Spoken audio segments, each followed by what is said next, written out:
Good afternoon and welcome to the Market Wrap for Thursday, the 30th of July. And look, it wasn't a great day for Aussie investors, with the Aussie market pulling back by around 0.8% to end at 8,967 points. That means we have fallen back below the 9,000 point mark, but I think context is very important here because we're coming off 3 days of gains. We hit a 5-month high yesterday. We had our best day in weeks on Monday, so I guess all good things must come to an end. And context is very important because today's declines really do seem to follow what happened on Wall Street overnight, with US markets down between 1.5% and a little over 2%. We had the Fed keeping rates on hold as expected, but they did signal the potential for a rate hike. So markets reckon there could be a US rate hike as early as September. And we also had tensions between the US and Iran flaring up once again. So that did push oil prices higher. And of course, there's been plenty for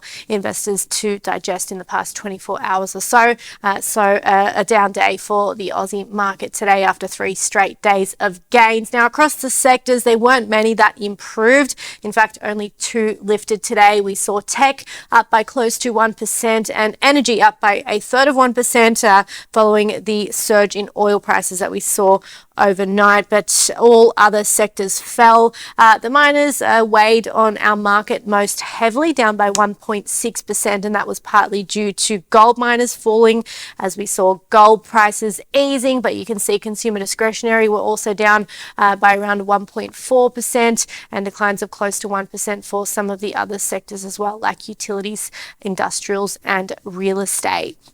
Now, looking to the winners list, Domino's Pizza has been the absolute standout, climbing by around 9% today after a mixed trading update. Now, it flagged $300 million in impairments due to underperforming stores and said it'll shut down up to 60 of those stores. But instead, investors seem to focus on better than expected profit guidance and signs of a turnaround after a few rough years for the company, which has seen its share price plunge by 80% since the record highs it hit during COVID in 2021. But today, a positive day for Domino's Pizza. WiseTech was among the best despite receiving several target price cuts recently, but it has had a tough time over the past year or so, with its share price down 45% year to date. So a lift from those low levels. Mineral Resources continued to lift following its quarterly results yesterday.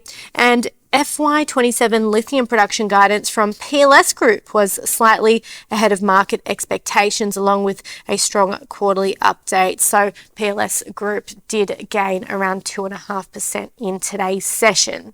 On the other end of things, another lithium miner, Liontown, actually extended losses following its quarterly results yesterday, which failed to impress investors.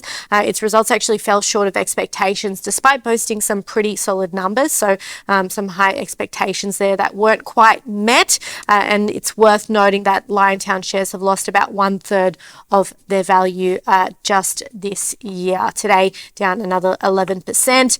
Champion Iron swung to a quarterly loss, which saw its share price plunge by close to 9%, and gold miners, including the likes of West African and Genesis Minerals, were under pressure in today's session. Now, the Aussie dollar has barely moved from where it was yesterday, buying 69.5 US cents. We are a little bit firmer against the euro and the Japanese yen. Now, as we look forward to tonight, the main event is, of course, going to be big tech earnings. Once again, we get the likes of Apple and Amazon releasing their results after the US market shuts tonight, so tomorrow morning local time. So all eyes are going to be on that. We had Meta and Microsoft out, of course, this morning. Both of their results went in opposite directions. We saw Microsoft shares surge over 7% after beating expectations, while Meta actually fell by around 8%. This is, of course, in after hours trade after it missed forecasts, and also it increased its capex spend for AI. And we know there's concerns about how much these companies are